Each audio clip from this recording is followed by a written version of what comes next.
Story 1. The Woman at the Window. Back when I was in middle school, I went to Durham School District in Connecticut.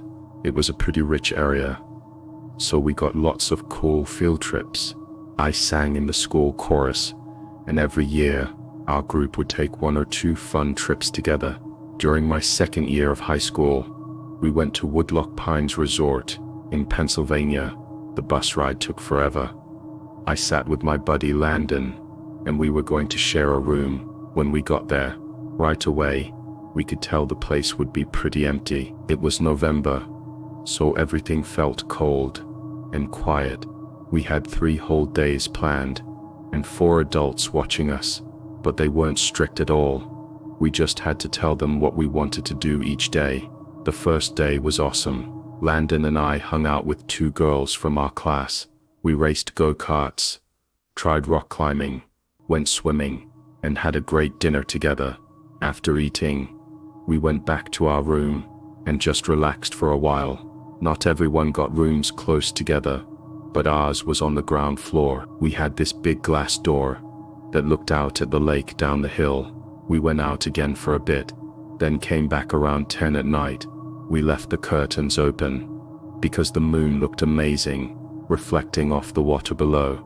We had no idea this would turn into our worst nightmare. For about an hour, we tossed and turned in our beds, trying to get comfortable and talking now and then.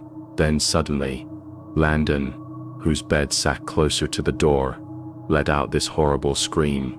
I had no clue what was happening or why he was yelling. I thought maybe he was just messing around. Then I looked toward the door, and what I saw looked like something from a scary movie. There was this really tall, skinny old woman with long gray hair standing right outside our glass door. She had her hands pressed up against the glass next to her face, like she was trying to see inside our room better. Then she just walked away. Landon stared at me, waiting for me to get up first, so he'd feel brave enough to follow. We both ran outside to look for her, but she was completely gone. The concrete path that went past every room was totally empty. No one was on the grass around the building or walking down toward the lake, but we both saw her clearly, so we knew we weren't imagining things. The next day, we didn't tell any of the adults, but we did tell our 2 girlfriends what happened. When night came again after another long day of activities, we went into our room, through the back door, and made sure to close the curtains tight. This time, Landon fell asleep before me. I drifted off about 30 minutes later. I woke up in complete silence. I couldn't figure out if something had disturbed my sleep or not. All I knew was that something felt very wrong. I sat up in bed and whispered Landon's name to see if he was awake. He didn't answer, so I turned left, just following my gut feeling, to check on him. But I couldn't see him at all. Something was blocking my view of his bed. I looked up, and towering right over my bed was that same tall old woman. She took 2 steps backward and said, "Your back door was unlocked," before turning around and walking back outside.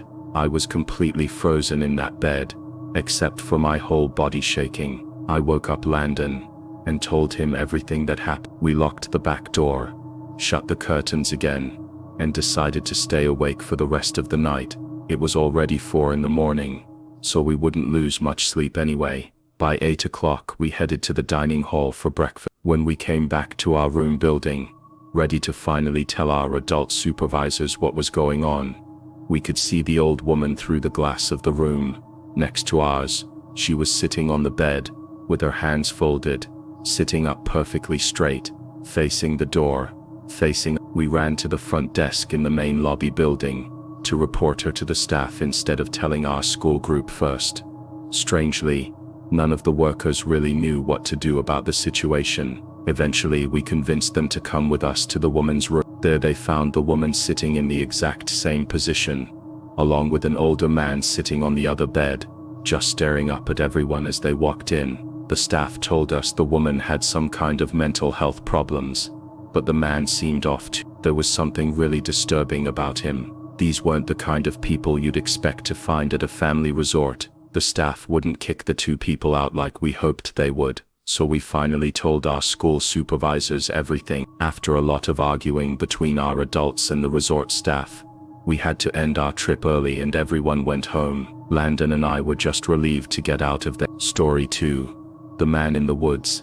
When I was in 4th grade, my class took a field trip to this small zoo, about an hour from our school. I remember it clearly, because it was cloudy that day with a few raindrops falling here and there. The zoo was pretty small, but perfect for kids. It had a good number of animal homes, mostly for smaller creatures though, nothing too wild or exotic. There was also this big building that was part of the zoo where they had stuffed animals on display, along with other cool things that I can't really remember now. I'll be honest, I was kind of a weird kid in elementary and middle school. I would do strange antisocial things that my teachers and my mom always noticed. For some reason, while we were walking through the building as a group, I decided to go to the bathroom without telling any of my teachers. I did what I needed to do, washed my hands, and walked back out into the hallway. Nobody was around anywhere.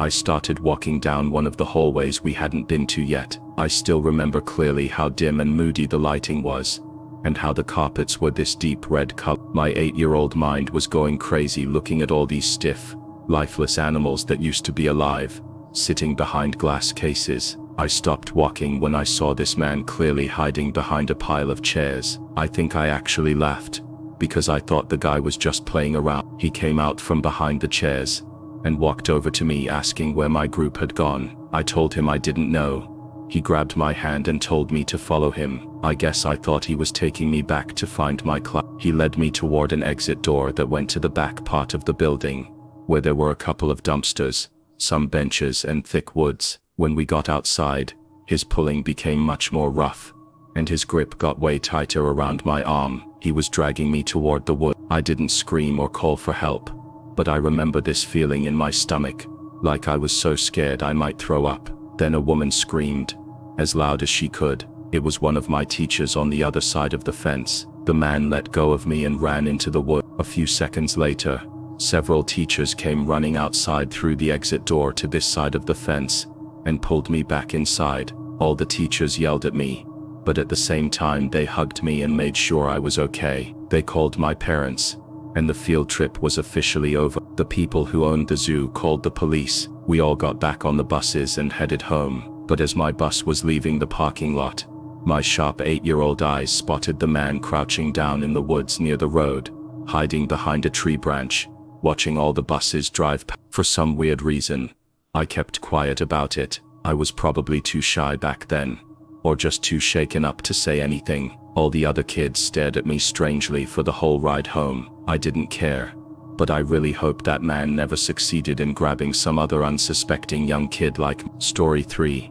The Faces in the Abandoned Village. Back in high school, I took this class about mysteries and weird legends.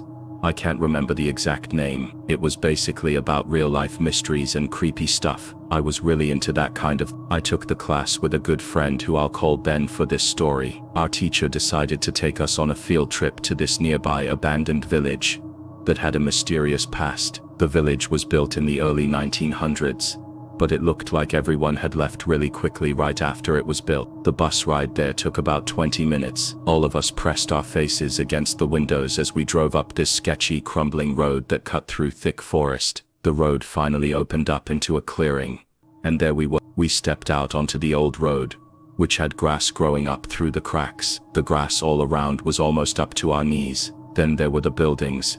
These tall old brick structures with boarded up windows that gave off seriously chilling vibes. Our teacher lined all 20 of us up, counted to make sure everyone was there, and then started leading us around. The whole point of this trip was to use the so-called skills we'd learned in class to figure out why the village might have been abandoned so long ago. Some of the buildings had holes in the walls that you could walk through. There were even holes in the ground next to some buildings that looked like someone had dug them to get into the basements, which seemed pretty creepy. But there was one building that stood taller than all the others. It fascinated me the most. While our teacher was leading the group toward the village church, Ben and I decided to sneak away on our own to look for anything interesting. When we walked toward the tallest building, we found a hole in the ground right by the back door, which had been sealed shut. In the hole was a ladder that went down to a concrete floor below. We looked at each other and knew we had to check it out. Ben climbed down first, then me. Luckily, this was right around when Apple started putting flashlights on phones,